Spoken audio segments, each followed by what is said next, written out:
Então, passar a palavra para você, mas eu gostaria que você respondesse também a pergunta que nós temos aqui pré-gravada, do professor André Lázaro, que é professor da Universidade Estadual do Rio de Janeiro e que é pertinente àquilo que foi falado aqui agora há pouco. Podemos projetar a pergunta do professor André Lázaro? Educação, A educação não vale nada. Educação. Olá, eu queria parabenizar o Todos pela Educação pelo seu segundo congresso, agradecer o convite e procurar contribuir com algumas questões. Hoje, nessa reunião em que as áreas discutem como podem colaborar para a melhoria da educação e a qualidade da educação, eu queria trazer uma preocupação que tenho. Durante um tempo, se pensou a educação de um modo muito pragmático, como ela devesse responder ao mercado de trabalho. Hoje, o mercado de trabalho em profunda mutação, cada vez mais fica claro que é importante informar para uma visão de mundo mais ampla, a escola com um papel mais estrutural na questão dos valores. Então, gostaria de perguntar aos participantes se eles concordam, primeiro, que há uma mudança de prioridades da educação, de um aprendizado mais bancário, como falava Paulo Freire, para um aprendizado de valores. Em segundo lugar, como as áreas acreditam que podem colaborar para que a educação priorize temas como os direitos humanos, o combate à homofobia, o combate ao sexismo, o combate ao racismo, de tal maneira que ela também seja uma instância de criação de uma sociedade mais justa e melhor para todos. Sérgio, por favor. Bom, primeiro, concordo inteiramente com o professor sobre termos uma educação cuja... Aliás, vimos isso nos vídeos que foram apresentados antes do início das falas, onde todos falavam de mais renda, mais acesso à empregabilidade, etc., etc. E essa é a nossa realidade, concordo. E concordo com a colocação de que esse, mesmo do ponto de vista de um objetivo funcional, de crescimento econômico, de produtividade comparada, como disse o ministro Luiz Mercadante, já era que o mundo de hoje exige, no mercado de trabalho, capacidade de reflexão, capacidade crítica, capacidade de pensamento. O que a gente pode fazer em relação a isso? Bom, eu não sou da área de educação, sou historiador, sou economista. Meu irmão dizia que todo economista brasileiro é careca. Você perguntar por quê, ele, 30 anos, todo santo dia, sai, meu Deus, errei de novo. Então, o PP trabalhou na área de educação, na área social, errou pouco. Mas eu, olha aqui, ó.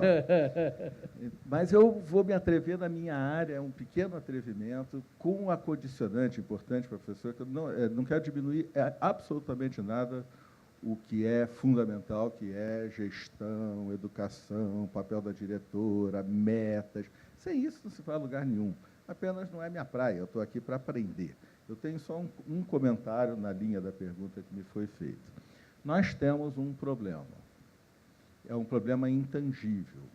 O fato de ser intangível não o torna nem um pouco menor e nem um pouco menos concreto. Economistas, cada vez, hoje em dia, sabem que ativos intangíveis, como marca, reputação, são muito, mas muito mais importantes, até para o sucesso de uma empresa, do que ativos tangíveis.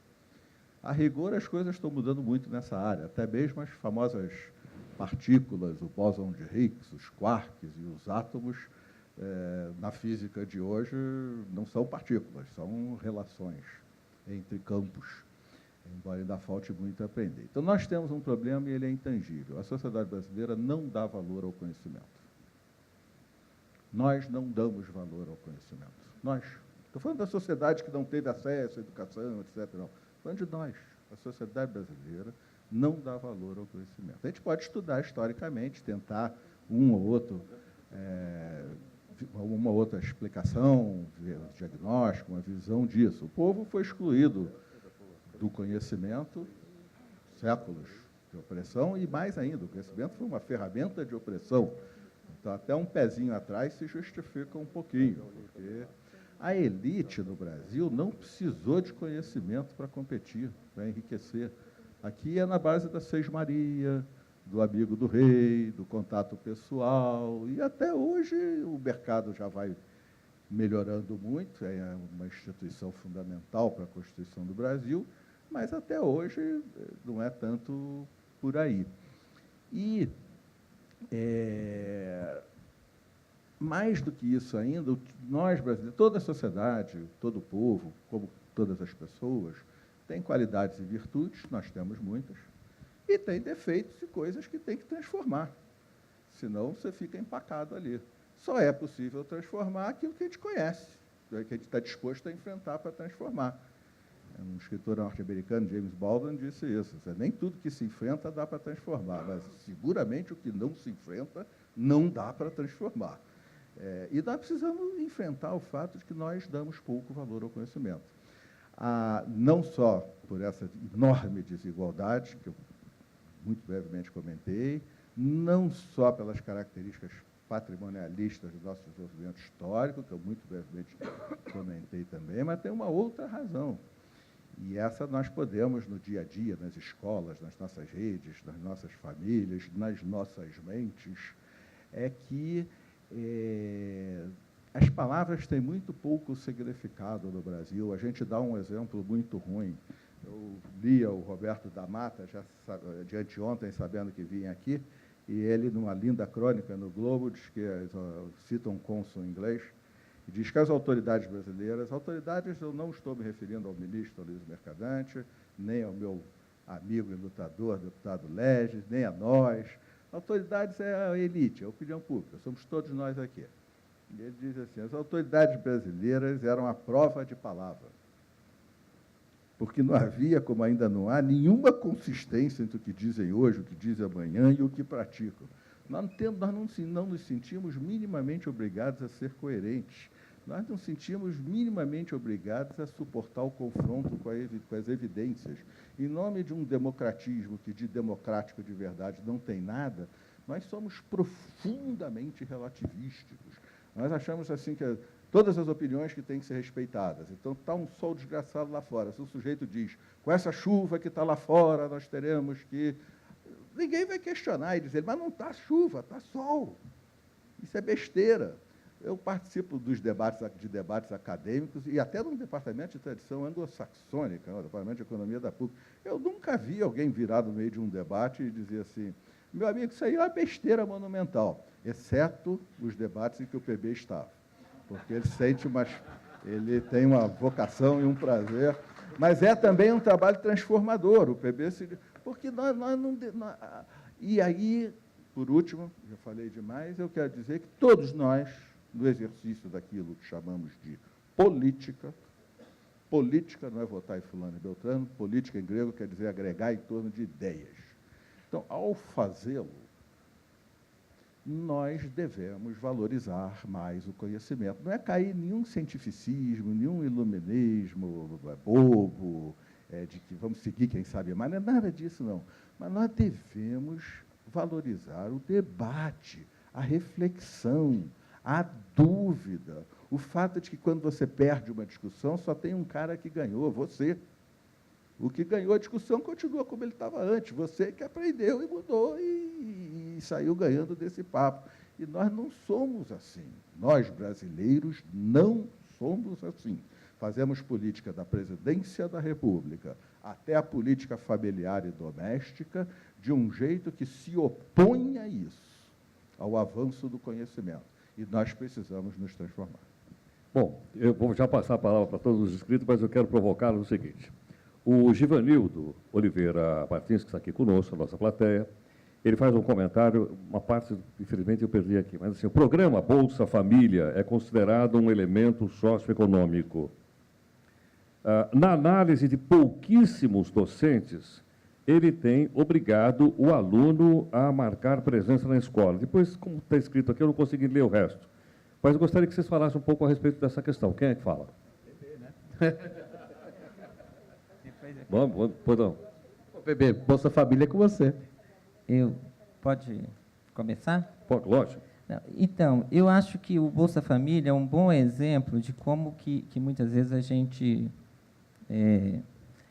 não faz o dever de casa, no sentido que o Fernando estava falando, de como a gente pode, ao mesmo tempo, enfrentar várias variáveis, vários tempos históricos e, portanto, várias exigências. Nós legislamos continuamente, agimos continuamente sob o peso da urgência, ou seja, apagamos fogo, e transformamos ações e políticas, digamos, quase que emergenciais, nas nossas grandes políticas. O Bolsa Família, acho que é uma grande política. Agora, como que a gente pode, para enfrentar a médio e longo prazos a questão da educação, pensar, por exemplo, no planejamento, como recuperar a ideia de que é necessário que a gente planeje, que não é possível mais ficarmos fazendo continuamente programas, campanhas, para dar conta das questões que, estruturalmente, a gente sabe que a educação enfrenta. Mas como integrar essas políticas numa política de médio e longo prazo, inclusive para que essas políticas supletivas deixem de ser necessárias.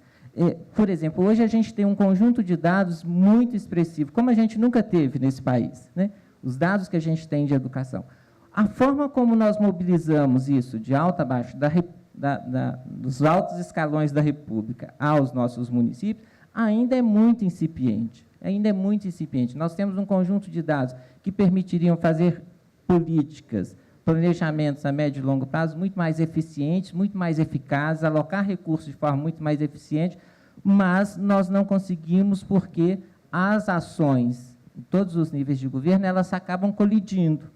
O que nós vimos muitas vezes é que colegas de uma sala não conversam com outra e, muitas vezes, desenvolvem políticas que estão muito mais na paralela do que confluindo para o mesmo objetivo a médio e longo prazo. Então, me parece que as políticas de tipo Bolsa Escola, a gente poderia falar com outros, elas têm um papel importante, mas me parece também que o papel e o peso dessas políticas, por exemplo, na consecução de uma educação de qualidade, vai perdendo impacto à medida que elas são sustentadas a médio e longo prazo. Elas não se sustentam, elas não têm sentido nesse sentido, elas não têm sentido como uma política estrutural. E me parece que hoje a gente teria condições, inclusive, de novo, porque as crianças estão na escola, porque os jovens estão na escola, pensar políticas de médio e longo prazo. Hoje foi dado o exemplo da pós-graduação. Se tivesse pensado a pós-graduação nos anos 60 como uma política emergencial, não tivesse conseguido fazer políticas de médio e longo prazo na pós-graduação, provavelmente nós não teríamos a pós-graduação que tem hoje. A questão é como nós podemos fazer isso no campo da educação básica. Eu acho que esse é um desafio que se coloca para a República como um todo, de alto a baixo. Né? Ok. Ricardo, vou passar a palavra para você. Só queria te dizer uma coisa, Ricardo. Na medida que vocês estão discutindo, estou percebendo que tanto a plateia quanto chega aqui na internet, o pessoal tem procurado já trazer um pouco as coisas mais cotidianas. Vou te dar só um exemplo. Do Paraná, a Reni Cássia, que é da União da Vitória, o Paraná, mandou aqui um e-mail dizendo o seguinte: hoje, efetivamente, pode acontecer que nós tenhamos uma educação de qualidade. Como é que pode acontecer se as escolas estão sucateadas e não estão preparadas para o tempo integral, nem mesmo fisicamente, comenta ela aqui na internet? Bom, eu também sou do time que pensa mais, talvez, a economia política da educação. Quando eu falo com a Priscila e com a Andréia aqui, eu conheço pouco como fazer, conheço mais, talvez, a parte das decisões de alocação, etc. Eu acho, Heródoto, que isso aí é uma das contradições, junto com essa questão de programas, políticas públicas baseadas em programas, que foi acabado de abordar, que caracteriza, talvez, um pouco esse dilema brasileiro. Tá certo? Você tem, simultaneamente, uma excelência na área universitária, e eu acho que os exemplos que foram dados aqui são realmente muito pertinentes, porque o dilema brasileiro, ele não é o dilema de um país que é estruturalmente subdesenvolvido. O Brasil, e a sua forma de desenvolvimento, ele é caracterizado por uma profunda assimetria dentro do Estado e dentro das políticas públicas. Tem políticas públicas de primeiro nível, simultaneamente e sem nenhuma tensão mais forte, com políticas públicas de terceiro mundo, tá certo? De quarto mundo. Agora, o sistema político, ele tensiona a ponto de ruptura essa situação? Não. Esse que é o paradoxo brasileiro, tá certo? E aí eu volto para seguir o que o Sérgio está dizendo aqui, discordar frontalmente. Então, eu não discordo frontalmente do Ricardo, meu xará aqui, mas eu queria exatamente usar o contraponto dele, desses dados dos últimos anos, para reforçar o meu argumento, tá certo? Eu comecei dizendo que o Brasil não está condenado ao desenvolvimento. A opção de uma modernização conservadora, ela está do nosso lado. O que você está dando dados são alguns dados de que poderiam remeter, caso eles sejam sustentáveis, coisa que eu duvido, estou mais alinhado com a opção interior, que eu acho que, se eles estiverem alinhados no longo prazo, e se eles estiverem pegando mais do que a base da pirâmide, pegando o core da distribuição de recursos da sociedade, aí eu estaria com você. Dizer o seguinte, esses dados dos últimos 15 anos estão mostrando que o Brasil realmente está quebrando. Eu acho, tem alguns indícios positivos, mas tem muitos indícios negativos nesse sentido. E aqui que eu volto com o meu argumento. Eu acho que a questão da educação talvez seja a decisão estratégica mais disruptiva que a gente pode tomar como sociedade. Tá certo? É a mais disruptiva. E aqui eu uso o exemplo do ministro. Por que eu acho que o Estado brasileiro está nesse dilema permanente? Tá certo? Tem burocracias de primeiro time, junto com burocracias de último time. Tá certo? Um exemplo clássico aqui. Se você pegar a alocação de recursos que a gente tem, eu acho que dois traços desse dilema brasileiro podem ser dados aqui para o nosso debate. Primeiro, se você pegar a proporção dos recursos públicos que são apropriados pela elite brasileira, vis-à-vis a apropriação dos recursos públicos para o resto da sociedade. A nossa elite, ela não fala não, que não está chovendo lá fora, tá certo? Não contesta, mas não quer dizer que ela não tome decisão e implemente decisões contrárias a essa hipótese. Ela faz isso, ela não confronta. Eu diria que não é elite, tirar a elite. O nosso sistema político é montado dessa maneira. Ela não confronta, mas no dia seguinte ela toma a decisão como se estivesse chovendo lá fora e passa batido. Isso é sistemático no Brasil, tá certo? E por isso que eu acho que é uma questão mais estrutural de decisão sobre qual é o modelo de desenvolvimento do país. Então, a questão dos recursos. Por que você tem uma universidade que funciona bem, pública, com 100% de elite frequentando a universidade pública? Isso é totalmente disfuncional do ponto de vista de um desenvolvimento sustentável de um país. Só que do Brasil é assim. Vai mexer nisso. Os próprios sindicatos, que teoricamente poderiam ser uma bandeira, eles resistem. Isso vale para outros sindicatos também. Então, dois exemplos rápidos aqui, eu estou me estendendo demais. Um é essa questão de como que a elite se apropria na área de educação, na área de saúde, que é onde eu milito um pouco mais. É incrível a desproporção entre recurso público que vai para a elite na área de saúde vis-à-vis para a saúde pública. Saúde pública, base da pirâmide, vacinação, etc., tem recurso. Saúde pública, segundo andar, não tem recurso. Aí o resto do recurso vai para o setor privado. Então, esse é um caso. E o segundo é a alocação dentro do Estado. Então, o ministro comentou aqui uma cifra que foi essa questão do uso dos royalties do pré-sal. 75% para a educação. Quanto deu? Mais ou menos 400 bilhões nos próximos 30 anos.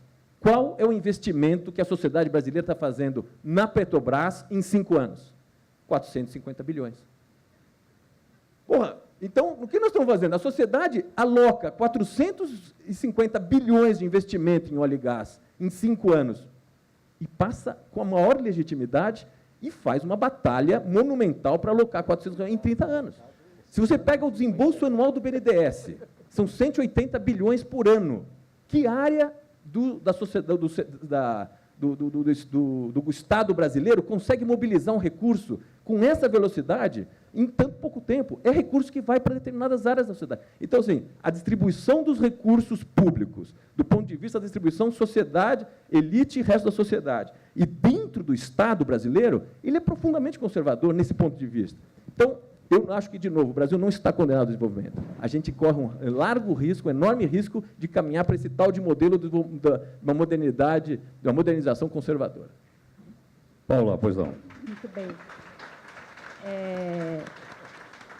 Eu queria, pegando um gancho aí no Sérgio, no Ricardo, como que isso rebate na educação, né, no como da educação, essa cultura, essa dificuldade que a gente tem de fazer os debates reais, estruturantes, né, em estruturar a educação por programas e não por reformas. Entendo e concordo com a Brúcio, né, a gente tem que fazer as duas coisas ao mesmo tempo, né, as políticas tradicionais ou as políticas estruturantes e as políticas inovadoras, porque a gente começou atrasado. Mas a tendência que a gente tem é de pensar em resolver o problema no varejo. Programa ou coisas como vamos dar um tablet para cada pessoa, quando, na verdade, a gente tem problemas estruturais gravíssimos nas nossas escolas. Por exemplo, a tecnologia mais utilizada na educação brasileira é cópia da lousa. Quem é secretário de educação está aqui, não me deixa mentir. Quando a gente observa a sala de aula, a gente vê isso. Gente, olha lá, ela está balançando a cabecinha. Reliability test. Falar para a secretária. Então, a gente não conseguiu chegar no livro. Então, estou dizendo, nós vamos esquecer que tem tecnologia para primeiro usar o livro. Não, mas não entender que é isso que está acontecendo nas nossas escolas e trazer achar que vai trazer o tablet, que ele vai resolver, desencaixa, né? Então, eu acho que a coragem de pensar a reforma estruturante é o que está faltando também. E, obviamente, não interessa, muitas vezes, para as nossas elites isso. Então, uma política tradicional que todos os países desenvolvidos fizeram, que a gente não quer fazer no Brasil, é o estabelecimento de padrões, né? Que, no inglês, eles usam a palavra standards, e, em espanhol, existe também a palavra standards, né? Que, assim, o que é aquilo que é mínimo e que tem que acontecer para ser uma escola, né? Então, agora está aqui o deputado Raul Henrique, que está levando à frente a discussão da lei da responsabilidade educacional, e ela está tentando trazer esse debate. Então, 50% das nossas escolas não tem sala de professor. Não existe. Uma escola tem que ter sala de professor. A escola o lugar onde eles se encontram para conversar sobre o que está acontecendo. Então, a gente não quer escrever na lei que uma escola tem que ter sala de professor, porque, senão, a gente depois vai ter que pagar aquela sala de professor. Daí vai ter o Ministério Público investigando se tem lá a tal da sala do professor. Então, essa dificuldade a gente tem. A gente põe na Constituição, que é o jeitinho brasileiro aí a gente pôs lá na Constituição o padrão de qualidade, a gente pôs na LDB o padrão de qualidade, mas a gente não regulamenta, ou seja, a gente não escreve o que significa isso. A gente não faz isso para a infraestrutura, a gente não faz isso para o currículo. O Brasil é o único país do mundo que não tem um currículo, que não estabeleceu aquilo que o André Lázaro falou. É importante? Não sei, porque nós não escrevemos em lugar nenhum quais são os conhecimentos fundamentais que todo brasileiro tem que saber. A gente não faz esse debate, porque é difícil, porque tem divergência, porque eu tenho que brigar, eu tenho que discordar. Então, eu acho que a contribuição de um congresso como esse, de trazer as diferentes áreas, diferentes visões, é a gente conseguir fazer esse debate difícil, né, dar cara aí para bater. Eu tô disposta. Obrigada. Ok, bom. Eu vi o professor Hall aqui fazendo sinal que estava concordando com o que você dizia. O professor Hall foi citada a tecnologia e se falou em tablet. Mas eu tenho uma pergunta aqui, que eu acho que vai nessa direção, do Altair Santos, que vem da cidade de Cleveland, no Paraná, dizendo o seguinte: as séries iniciais chamadas de base... perdão? Presidente Cleveland, no Paraná. É, Cleveland, no Paraná. Mas o professor Hall, pelo que eu sei, ele é inglês. É coincidência aqui, Fernando. As séries iniciais chamadas de bases estão recebendo um novo público que vem com várias formas de informação. Por exemplo, televisão, tablet, que a Paula citou, celular e a internet, que democratizou a informação. Dá a opinião aqui do nosso participante. A forma de ensinar e aprender terá que seguir uma nova tendência, pergunta ele, por causa da proximidade dessa nova tecnologia? É a pergunta dirigida ao senhor. Olha, a tecnologia tem a sua contribuição a fazer, sem dúvida nenhuma. Agora, procurar na tecnologia uma bala mágica é que é um grande erro. Precisa começar com as coisas mais básicas. Precisa de sala de aula, com cadeira, com mesa, professor pago, que não se ausenta da escola. São essas coisas que realmente apoiam o processo de ensino. Uma vez que você tem essa base formada, estabelecida, regular, aí você pode usar os tablets, computadores, procurar internet. Mas isso seria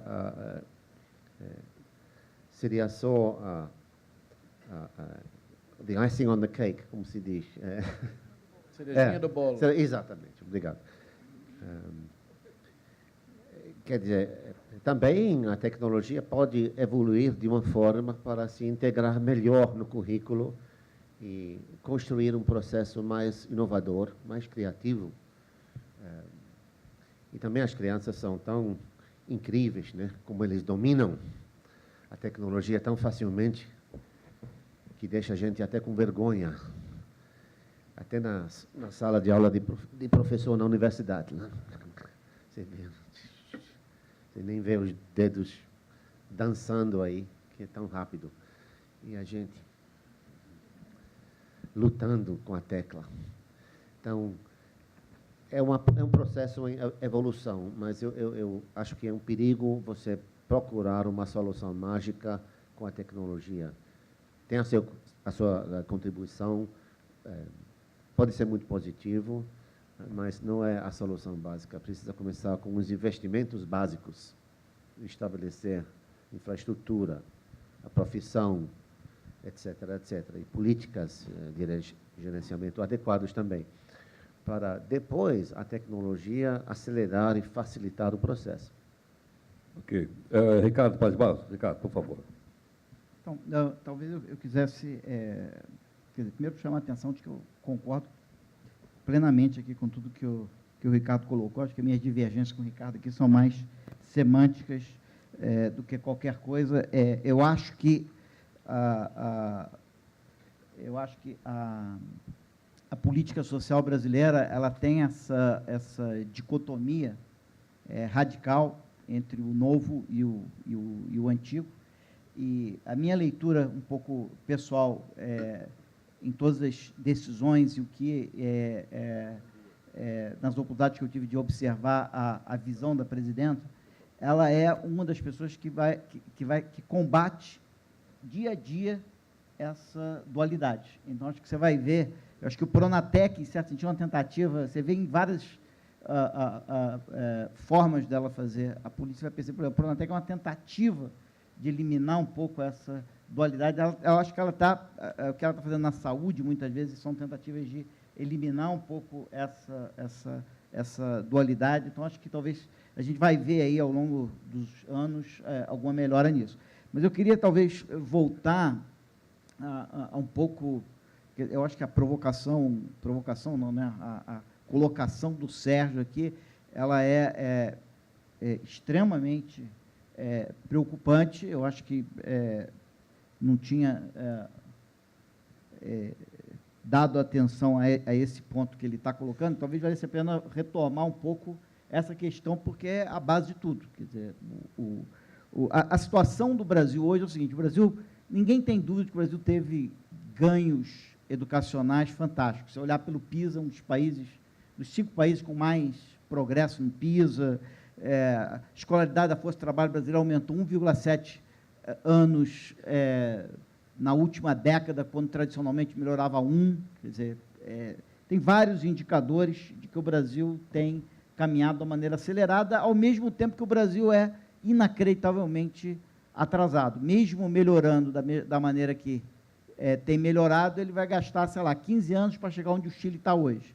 A escolaridade média dos nossos novos adultos são iguais à escolaridade média dos pais dos novos adultos no Chile. Ou seja, nós estamos uma geração atrás do Chile, que não é Argentina, ou Uruguai, nem França ou Inglaterra. Então, nós temos essa dicotomia de estarmos andando a uma velocidade bastante razoável com estarmos inacreditavelmente atrasados.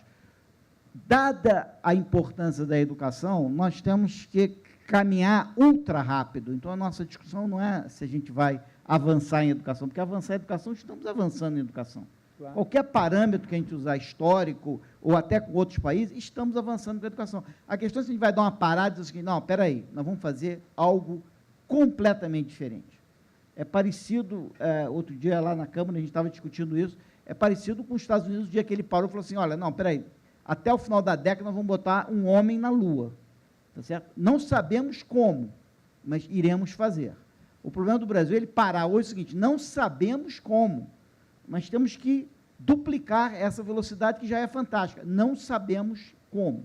Tá certo? Então, eu acho que a questão de temos que fazer algo completamente excepcional é fundamental. E, para isso,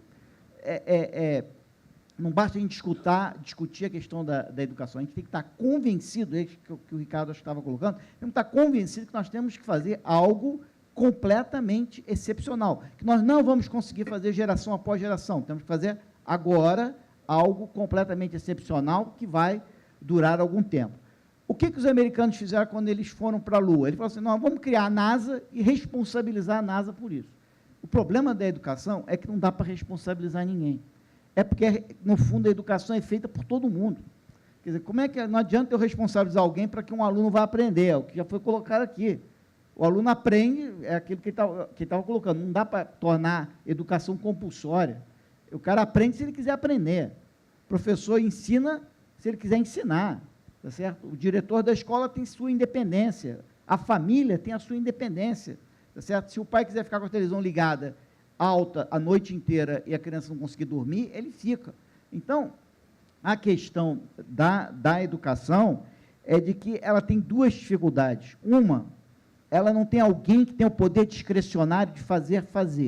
Ou seja, não tem ninguém que possa dizer, me dá a missão que eu vou cumprir.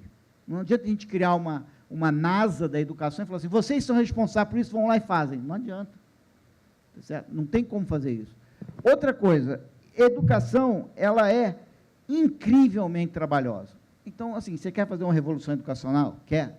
Se prepara para trabalhar loucamente, porque educação é um negócio incrivelmente intensivo em trabalho. Tá certo? Trabalho. Não tem solução tecnológica, não tem nenhuma solução. É trabalho. Sentar e fazer isso. Aí, por isso que a colocação do Sérgio me deixa muito preocupado. Se por trás de tudo isso eu tenho uma sociedade que não valoriza o conhecimento, aí nós esquece porque essa delegação e essa meta de uma transformação é impossível. Então, eu acho que, talvez, muito antes a gente se preocupar com como fazer esta revolução, a gente tem que estar convencido do seguinte, nós temos que fazer alguma coisa, tem que ser pelo menos 2 vezes mais arrojado do que estão fazendo. Talvez 3. Para fazer isso, nós não sabemos como exatamente fazer isso. Nós não sabemos como acelerar, talvez 10%, 20%. Assim, duplicar, não sabemos direito como fazer. Agora, antes de tentarmos identificar como fazer essa revolução, a gente tem que saber o seguinte, nós realmente queremos fazer isso, porque isso vai demandar um suor e um trabalho de todo mundo. Todos os pais, todas as crianças, todos os professores, toda a sociedade. E por isso que a preocupação do Sérgio, eu acho que é central. Se por baixo não tem uma sociedade que valorize o conhecimento, não entendo como esse esforço todo vai ser dado. Bom, vou passar a palavra para a Viviane. Viviane, vou passar a palavra para você, mas, ao mesmo tempo, o que foi dito aí agora, de certa forma, está contido na pergunta do Eduardo Carolino, quando ele diz assim, olha, faltam incentivos para o professor, que é uma das principais profissões do mundo. Né? O que é que pode ser feito? Falta incentivo também para o professor. Você concorda com isso? Concordo, mas eu ainda estou no debate aqui que o Sérgio trouxe, que eu acho fundamental, que é a sociedade brasileira pensa pouco. Pensa no sentido de elaborar conceitualmente alguma coisa, colocar isso em questão, ter ousadia para propor, etc. Essa questão foi retomada, eu esqueci o teu nome, que acabou de falar. Desculpe. Ricardo. O Ricardo concordando com ele. Aí o Ricardo diz, isso me preocupa muito, porque o que fazer com isso? Então, eu vou fazer uma proposta de política pública. Eu acho que o eixo central dessa questão da falta de pensamento e valor do conhecimento na sociedade brasileira é a falta de investimento em cultura. A gente investe muito pouco em cultura. Cultura é educação. Cultura é educação não formal. Se nós tivéssemos um grande investimento em cultura, nós teríamos as pessoas indo ao teatro, ao cinema, livros a gente aprende a ler na cultura, não necessariamente na escola. É uma sociedade que lê, é a sociedade que tem teatro infantil, é a sociedade que tem eventos de literatura, que tem espaços culturais para essas crianças existirem. Como é que você faz para um pai valorizar a cultura e a educação? Melhor, como é que você faz para um pai valorizar a educação? Você vai colocar esse pai na escola? Qual escola? A nossa escola, que ainda decora os afluentes da margem direita e esquerda do Amazonas, em ordem? Será que a nossa escola, especialmente do ensino médio, que por não ter um currículo estabelecido, mas tem parâmetros curriculares, inclusive o Ministério da Educação incentiva que as unidades escolares, especialmente, na verdade, os estados, municípios e inclusive as escolas, construam seus currículos, mas você chega numa escola brasileira e o professor diz, eu não posso mudar o currículo, o Ministério não deixa. Isso não é problema do Ministério, é problema de cultura. Então, nós não temos cultura do pensamento, mas nós não temos valorização à cultura. O Ministério da Educação e Cultura já foi junto. Quando separou, foi para ampliar e não para diminuir. Então, isso é uma questão que eu acho fundamental. Outra coisa que eu queria tocar, que eu acho muito séria em relação a falta de capacidade nossa, e eu estou me colocando nisso, não estou me colocando fora disso, nós temos muitas dificuldades, diz respeito à péssima qualidade das nossas universidades. Isso não é verdade, olha só. O ministro disse que nós temos uma excelente universidade. Eu quero dizer para vocês que saiu agora, a Datafolha fez uma pesquisa. Das 10 universidades que mais pesquisam no Brasil, 5 são de São Paulo. Então, não é o Brasil que produz tecnologia, é São Paulo.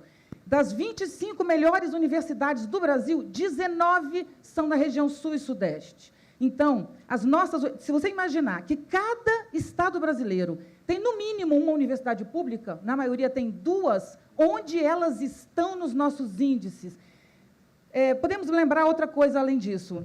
Comentamos isso na CBN há um tempo atrás, foi um dos comentários. Foi feita uma prova, eu vou dar os dados, já tem um tempo, eu vou errar um pouco, mas não é difícil achar isso na rede. Foi feita uma prova em São Paulo para médicos, como se fosse uma OAB, mas não tem valor como tem a OAB. Foi apenas uma seleção. Mais da metade dos médicos formados em São Paulo, que tem as 5 melhores universidades de pesquisa do Brasil, não passariam na prova. Nós temos que enfrentar o problema das elites brasileiras. Nós temos que enfrentar o problema da nossa formação universitária. Ela é outra política fundamental para o nosso problema da educação básica. Quem é o vilão da educação básica, na minha opinião, e que ninguém comenta? A universidade, a formação de professores. A universidade é um espaço segmentado, isolado da sociedade e que administra conteúdos inúteis. Você faz 5 anos de universidade, 4 é história. Eu passei minha vida na universidade. Eu fiz graduação, especialização, mestrado, doutorado, sou professora de graduação e pós-graduação, a vida inteira. Não é um preconceito, e não é uma crítica ruim. Nós estamos aqui entre amigos falando de educação. É essa a nossa realidade, entre nós aqui é essa. A universidade é muito ruim, mas ela é o primo pobre à educação básica. No entanto, eu fui em 2 anos a 50 municípios brasileiros, falei para mais de 40 mil professores em loco, e eu vejo professores de ensino básico estimulados, extremamente animados e dispostos. Eles não sabem muito o que fazer, eles têm uma série de problemas, mas existe, sim, uma mudança significativa na educação pública brasileira municipal. Ela merece toda a nossa consideração. Ela está crescendo de maneira... E a gente pode usar os índices, né? Mas eu não estou falando de índice, estou falando do que eu vi, Eu estava comentando aqui que eu fui a um município que tinha 2.300 habitantes, 60 professores. Destes, a um município de Rondônia, a outro do interior do Mato Grosso, quero dizer, Ceará, sabe? As pessoas trabalhando com disposição. Então, qual é o nosso problema? É o ensino médio, e o maior problema do ensino médio é a descontinuidade de política municipal e estadual. O ensino médio repete o conteúdo do ensino fundamental, ele não tem uma ligação. Então, a primeira coisa a ser feita é vincular política municipal e estadual, para que haja uma continuidade. Segundo, para que serve o ensino médio brasileiro, por favor? Ele não serve ao vestibular, porque a escola pública brasileira não tem competitividade para o vestibular. O Enem, gente, eu nem vou falar, porque o Enem é o que eu acredito que é o eixo fundamental de mudança, tem muito gosto pelo Enem, mas eu vou falar, por enquanto, do vestibular. Não é para o vestibular, que é a maioria da demanda dos adolescentes. Eu vou lá para quê? Eu não tenho um conhecimento vivo. Eu não aprendo arte, eu não aprendo música, não aprendo a conviver, não tenho um acesso às coisas. Então, o que eu vou fazer lá? Então, a falta de sentido do ensino médio é o sentido em que ele não tem. Ele não tem. Então, olha só, qual a nossa dificuldade no Brasil? É o fluxo, diz o ministro. Como o fluxo? Quero dizer que nossos alunos do ensino médio têm que ir para a universidade? Por quê? Por que todo mundo tem que ir para a universidade? Para quê? Não é necessário a universidade para que uma pessoa pense, seja um cidadão ético, participe da sociedade. De várias maneiras ele pode participar. Né? Nós podemos ter, por exemplo, um pedreiro, um bombeiro, um gasista, um eletricista, que é um pensador, que não é alguém que... Então, por que nós vinculamos o conteúdo intelectual à universidade e transformamos o ensino médio no nada que ele é? Ele é absolutamente nada. Então, ou a gente enfrenta a nossa questão das políticas públicas, que central, eu acho, uma delas é valorizar a cultura, acho fundamental, verbas e incentivos à cultura. O outro, que é fundamental, é rever currículos, mas não criar um currículo nacional, porque uma criança que estuda do lado da favela não deve ter o mesmo currículo de que uma que estuda numa escola do campo, por exemplo. São demandas diferentes, e isso é possível fazer. Nós temos uma sociedade em rede, nós podemos ter cadastro por aluno. Nós podemos ter um cadastro nacional por aluno, não apenas de como esse aluno tem notas, mas de como é a relação dele com a família. É possível estabelecer isso. Só que nós preferimos ainda achar que nosso ensino básico vai mal. Para terminar, eu queria dizer que eu sou da imprensa, na CBN normalmente comento, e vou fazer uma crítica à imprensa como eu faço à universidade. É aqui entre nós, não é que a imprensa é o vilão, todos estamos no mesmo lugar. Mas quando a gente tem um IDH como a gente teve, quando a gente tem um excelente resultado que a gente teve, excepcional, nós tivemos nos últimos anos do ensino municipal, nós não valorizamos isso. Então, nós temos que valorizar o que cresce e realmente atacar o problema, que, na minha opinião, é, antes de tudo, a universidade. Deixa eu ver se falta alguma coisa. Ah, desculpa, tem mais um ponto, que é a alfabetização. A alfabetização só se conclui aos 8 anos. Se eu aprendi a ler aos 6, vocês me desculpem. São 3 anos para alfabetizar uma criança, no mínimo. Então, eu não concordo com essa meta. Tem uma determinada secretária que diz, nossa, aqui no meu município as crianças serão alfabetizadas aos 6. Só se ela fizer uma mágica, porque alfabetizar não é decupar. A Eva viu a uva. Isso não é alfabetização. Você pergunta o que a Eva viu, a criança não sabe o que ela viu.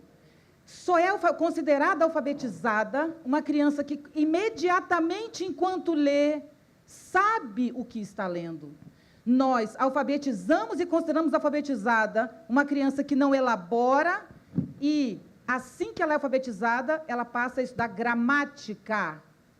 Nós ensinamos gramática no 3º ano, quando a criança não consolidou a leitura. O que é gramática? É quebrar uma frase que ainda não se constituiu na cabeça de uma criança. É analisar elementos de um texto que ela sequer conseguiu captar. Então, a alfabetização deveria ser do 1º ao 4º ano, no mínimo, porque a coisa mais importante para uma pessoa, para um ser humano ser um cidadão, é ele saber ler, mas realmente ler e interpretar. Então, a gente tem que enfrentar essas metas objetivas demais, elas quebram essa coisa fundamental que é, precisamos de uma sociedade que pensa, e uma sociedade que pensa é uma sociedade que lê.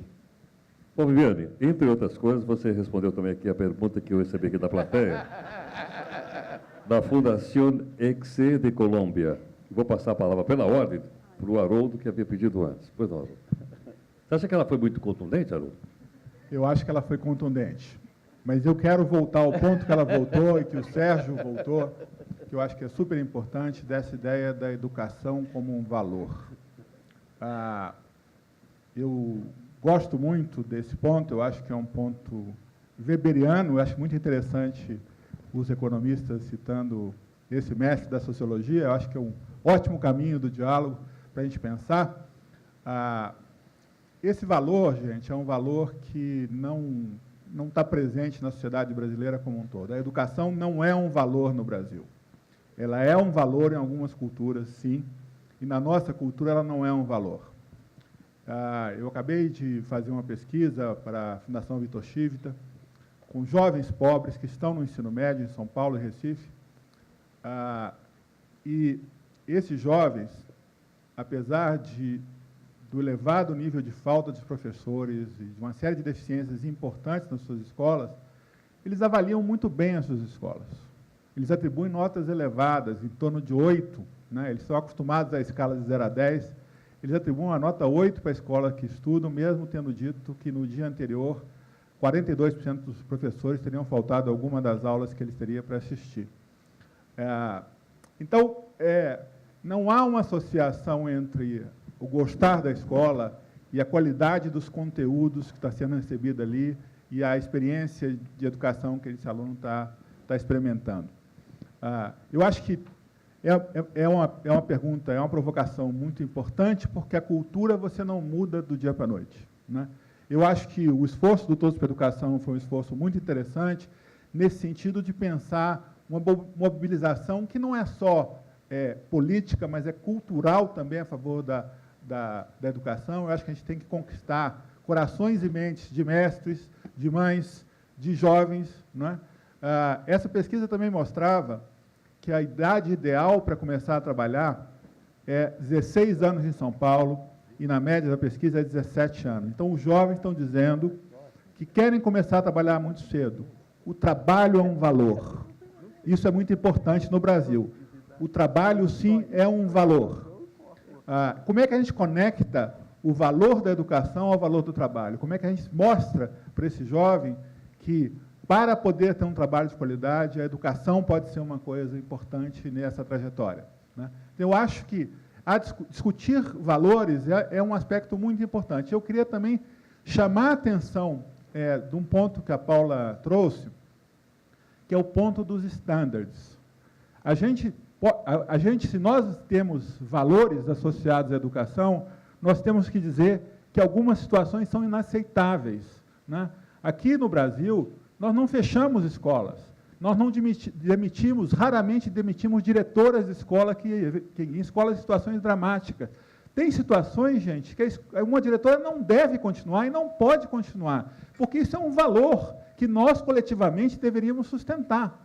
Essa é uma briga que nós não temos coragem de comprar e nunca compramos no Brasil.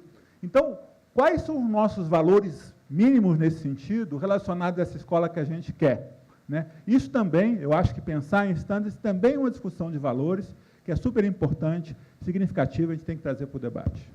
Fernando, nessa linha de raciocínio, a Eneida Ferreira da Silva, que está aqui conosco, diz o seguinte: qual é o mínimo de política educacional que se precisa no nosso país? Qual é o mínimo da política educacional? Olha, Eneida, eu vou responder essa pergunta, mas só queria fazer um comentário geral antes de chegar à pergunta, porque eu acho que é importante. Porque, veja, todo esse debate, na verdade, envolve um país que mistura e tem uma heterogeneidade muito grande. Quer dizer, quando nós pensamos nas mudanças que ocorreram nos últimos 30 anos, é porque nós tivemos uma história com um relógio muito devagar antes, para lembrar um grande sociólogo brasileiro, José de Souza Martins.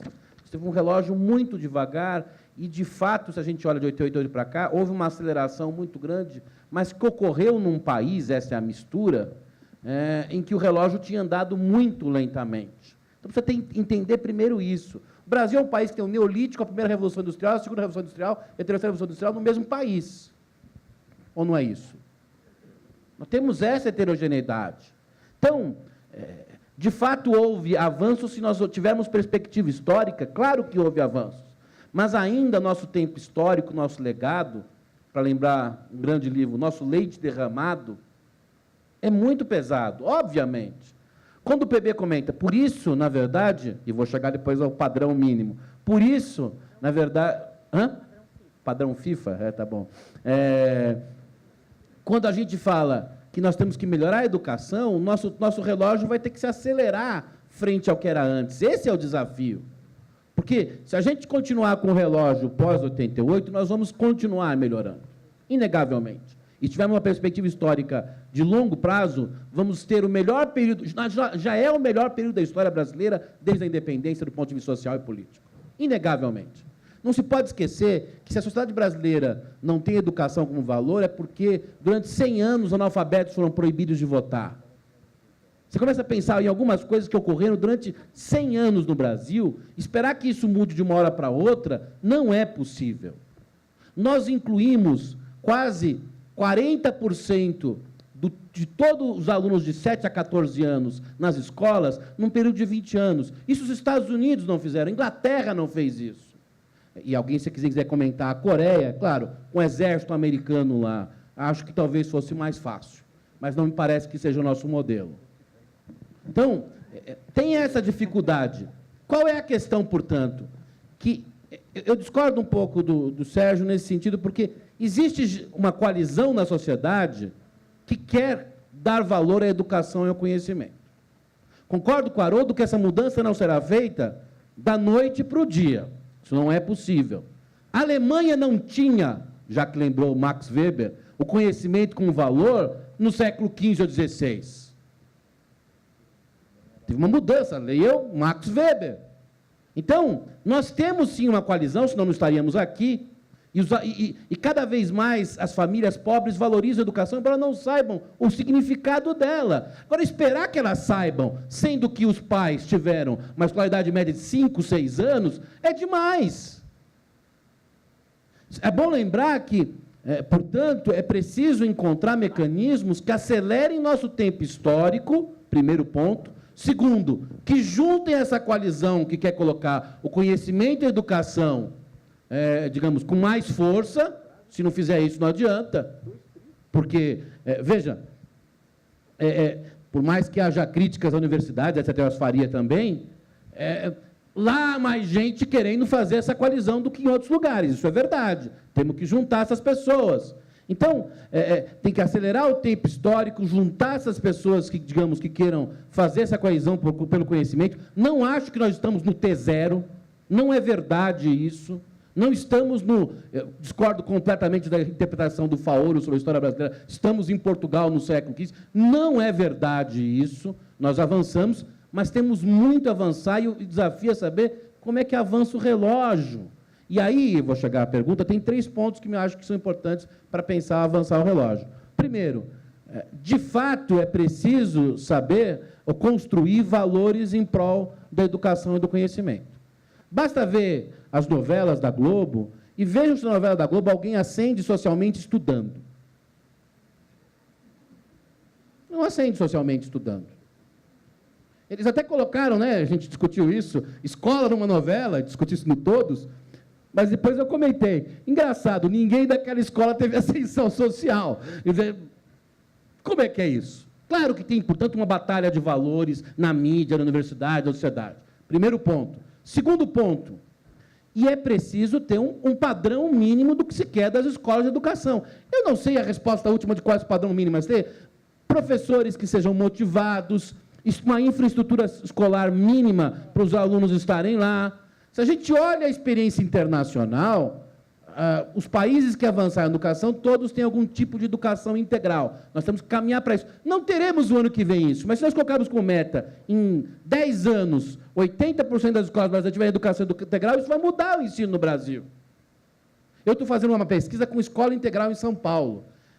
É impressionante a mudança em 2 anos dos valores dos alunos. Os alunos, os professores mudaram, porque a escola começou a ser uma coisa mais importante na vida deles do que era antes. Então, precisa ter esse mínimo, que a Paula tem insistido, você tem um currículo, etc., uma estrutura mínima, que eu acho que a gente tem que acordar, e que valha como meta para a sociedade, como as metas do Todos, são metas, portanto, processuais aí, nós temos que ter isso, eu acho que as metas processuais ainda estão muito frágeis no debate na área de educação no Brasil, temos que fazer isso. Embora eu faça um parênteses, como eu dou aula numa escola de administração pública, mesmo metas processuais tem que ter algum espaço de flexibilidade. As experiências de reforma educacional no mundo têm metas gerais, mas tem que ter algum espaço para o gestor. Nesse sentido, tem que ter um currículo mínimo, mas tem que ter um espaço para o currículo lá no Rio Grande do Norte, no Rio Grande do Sul serem diferentes. No Brasil, gente, a gente por 40 anos levava a merenda escolar de Santa Catarina igualzinha para o Rio Grande do Norte. A merenda escolar, desde 1940 até 1993, era comprada pelo governo federal e depois distribuída por todo o país, a mesma merenda. Não deu certo. Então, nós temos que ter, assim, na verdade, estándares mínimos, espaço para flexibilidade para o gestor. Acho que isso é muito importante. Está aqui o deputado Raul tem um grande debate sobre isso. Se não tiver flexibilidade para o gestor, vai dar tudo errado. E não deixem seus burocratas de Brasília apenas. Há vários maravilhosos, mas eles não vão resolver os problemas do Brasil. Mas, dando esse espaço de flexibilidade, tem que ter esse mínimo, que é professor motivado, escola com boa infraestrutura, escola de tempo integral. Se eu fosse escolher uma coisa só, Heródoto, bem resposta jornalística, eu escolheria escola de tempo